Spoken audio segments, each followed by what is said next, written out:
Sa mga naghahanap po pala dyan ng kunuhan or mini rice mill or portable rice mill machine, ito po ang Shinong Rice Mill Machine Set C, or meron din po tayong bago ngayon na Set D, complete setup ng Shinong Rice Mill Machine.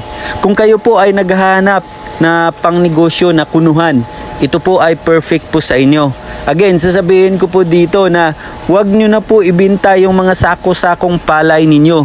Bumili na po kayo nito ng Shinong Rice Mill Machine at email nyo na po dito sa machine na to at ibinta nyo na po bigas. Mas malaki po ang kikitain nyo dito. Mas malaki ang kita sa bigas kaysa mga palay. Di ba ngayon, sa panahon ngayon, sobrang mura na po talaga yung mga palay ngayon. Kaya maging wise at practical po tayo. Gumamit na po tayo ng Shinong Rice Mill Machine. Alam nyo guys, made in South Korea po ito. Portable, madali lang po siyang i-operate. Hindi na po kailangan ng 3-phase transformer dito. Kailangan nyo lang po magpakabit ng 60 ampere switch breaker, size 10 na wire at dalawang universal outlet na tig 20 amperes.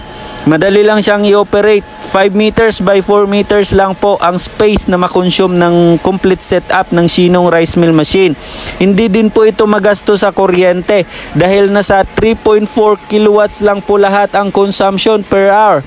Napakatipid po siya sa kuryente. At ang kagandahan dito mga kaibigan, impeller type po ito. Hindi po tayo gumagamit ng rubber rolls. Kaya po maiwasan po ang pagkadurog ng bigas. 'Di ba? Kung mas quality ang bigas natin, kunti yung durog, mas makapagbigay po tayo ng magandang presyo ng bigas natin. Kaya nga sabi ko dito, mas malaki po ang kikitain nyo kapag bigas ang bibintanin ninyo. So ayan na guys, itong Shinong Rice Mill Machine na made in South Korea, 5-in-1 na po ito.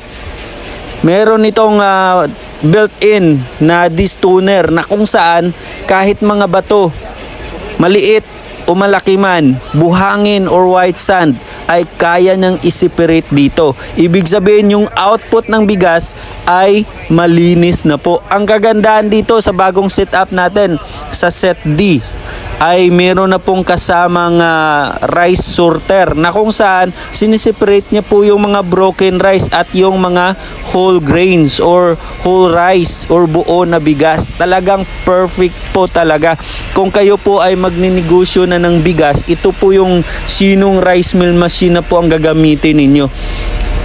Advice ko lang po sa mga nagba-buy and sell or mga rice dealers, bakit di nyo pag-aralan ang Veroserve Corporation or VSC Agricultural Machineries ay exclusive distributor ng Shinong Rice Mill Machine na gawa mula sa South Korea. Exclusive distributor po kami dito sa buong Pilipinas. Nagdi-deliver tayo kahit saan sa Pilipinas, Luzon, Visayas at Mindanao. Libre na po yung installation. Meron po tayong technician na pupunta sa inyo para mag-install, mag-conduct ng training, mag-demo. Yun.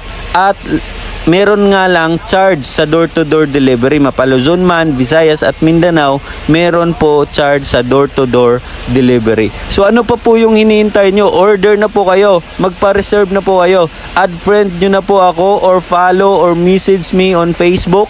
Ayan po ang aking Facebook account, Ian Arcas Canillas. Or kung kayo naman po ay nanood sa YouTube, please subscribe at message rin po kayo dito. Ayan po ang aking contact number, 0968-850-9777. Ito po, tawag na po kayo.